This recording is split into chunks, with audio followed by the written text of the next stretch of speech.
Hey guys, it's Melvin, and today we're going to talk about investments.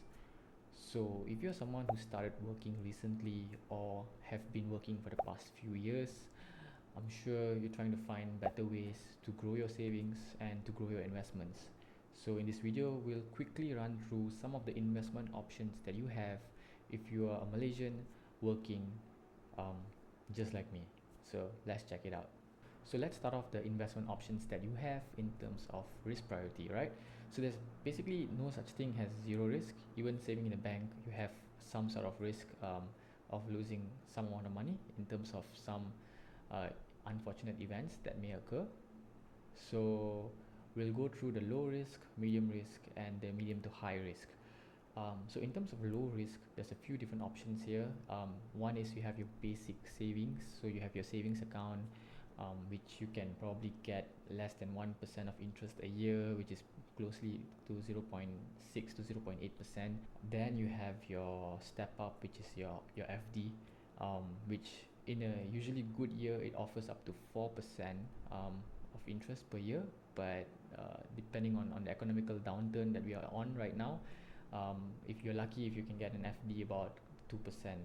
So given how COVID changed everything, 2% is kind of the max you're going to get in the next year.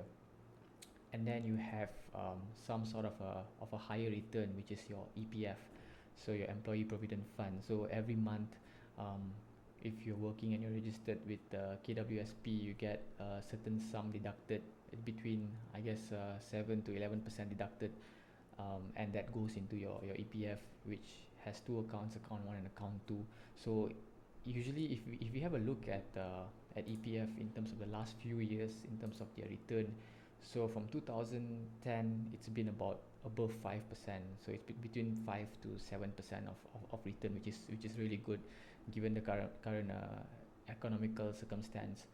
So and this is kind of a forced saving, which you can actually um, benefit from later on in the long term. So I guess in terms of low risk, EPF has one of the higher returns. All right. So now let's look at the medium risk. So in the medium risk, I put property inside that category. Why? Well, because really depends again on property.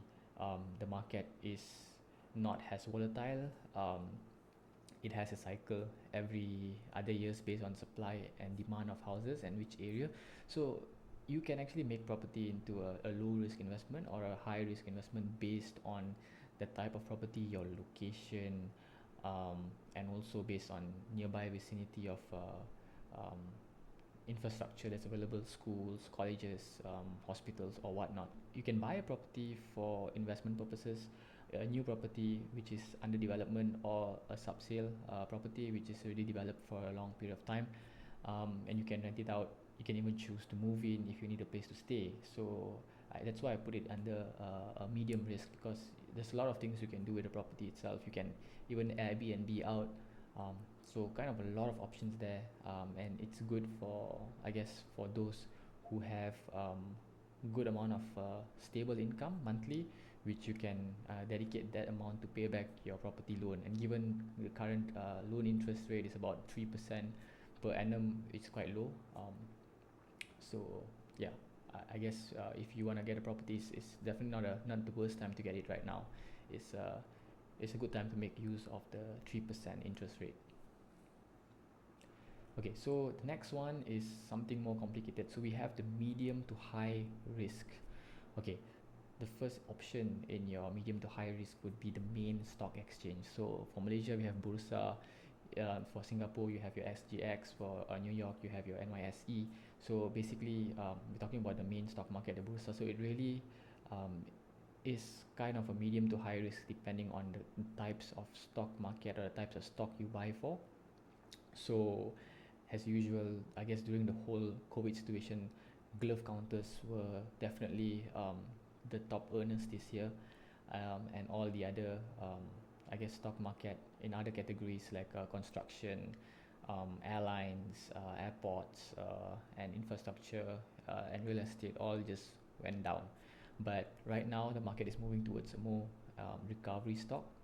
That's where the sentiment is towards.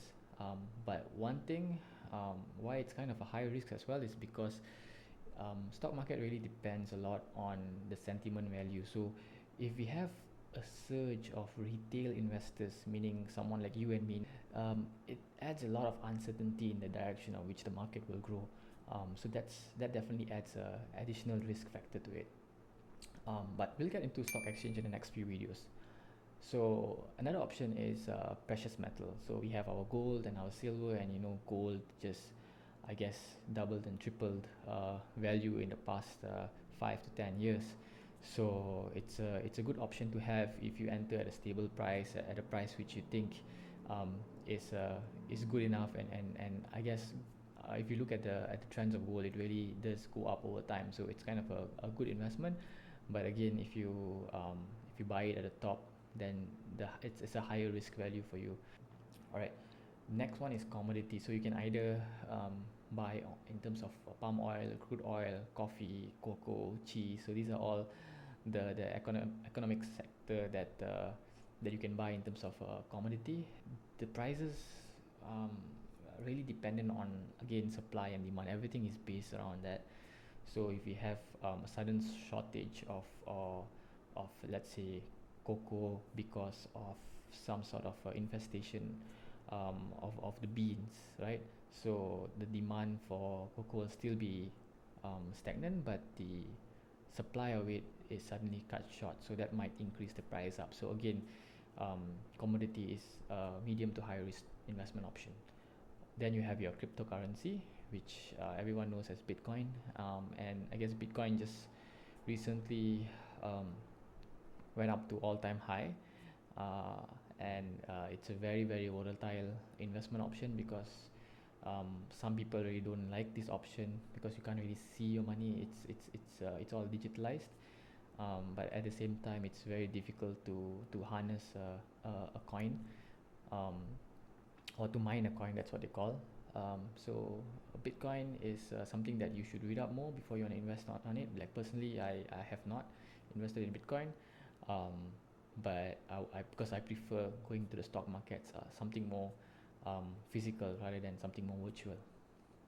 All right. Then you have your other option, which is your private retirement scheme. A PRS is basically money that you save um, through an institution, and you get the returns of it when you retire, or at a certain age, after a certain age limit.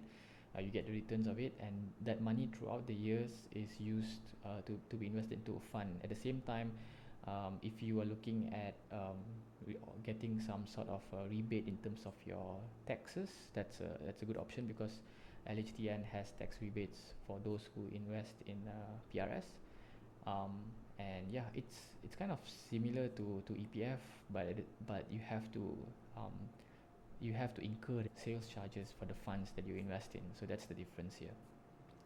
So in summary, if you're Malaysian and you're working for the past 5 years, or if you're new to the whole work culture and you're trying to save money, it's always a good time to start anytime. And the list that I just listed out, from your low, medium, and high risks. So do try to see which one fits your portfolio best, and I would definitely recommend to diversify. That's the best option. So in the next few videos, we'll go through more directly in terms of a stock market, what to look out for, how to register, and how to analyze a company in terms of the portfolio. So stay tuned for the next videos.